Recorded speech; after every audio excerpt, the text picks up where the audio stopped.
Welcome to In a Nutshell, where I break down personal development books into their most essential insights.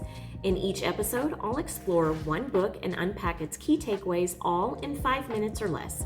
Time's ticking, so let's jump right in. Today's book is Never Split the Difference by Voss, a former FBI hostage negotiator, which makes his writing equal parts high stakes and incredibly practical. You might not be negotiating with terrorists, but you are negotiating all the time, at work, at home, in conversations, and even in conflict. Here's what Chris says we get wrong about negotiation and how to fix it. First, no is the beginning, not the end. Most of us are trained to fear hearing the word no, but Chris flips that, saying no is actually the start of a real conversation. It gives the other person a sense of control and psychological safety. And instead of pushing harder, Chris recommends leaning in and asking, what about this doesn't work for you? Or what would need to happen for this to feel like a win for you? And this turns a flat no into an open door and invites collaboration. Second, use tactical empathy, one of the most important skills Chris teaches. A term he coined during his time with the FBI, which means understanding someone's perspective deeply and intentionally without necessarily agreeing with them.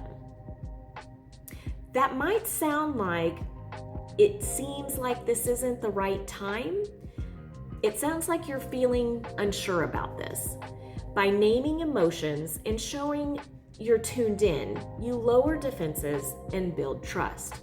This also includes tools like mirroring, which is repeating the last few words they said, which encourages them to keep talking, or labeling, putting words to what they might be feeling.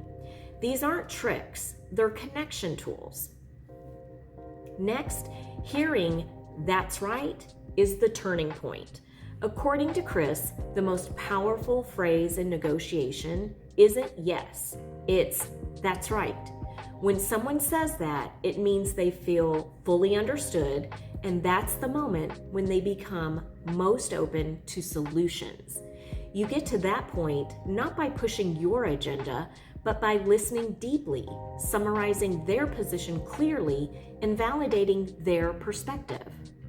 Lastly, never split the difference.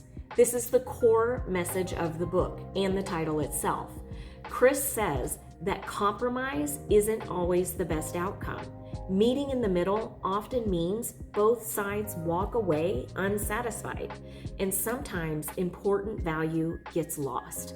And instead of settling, he encourages you to keep the conversation going by using what he calls calibrated questions, open-ended, thought-provoking questions that put the pressure back on the other person to help solve the problem. For example, how am I supposed to do that? Or what's the biggest challenge you see here? Or what would this look like if it were successful for you? These kinds of questions guide the other person toward a better outcome without aggression, just curiosity and confidence. What I really enjoyed about this book is how it flips the script on what we think negotiation is.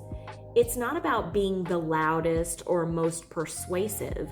It's about connection, empathy, or tactical empathy, and timing.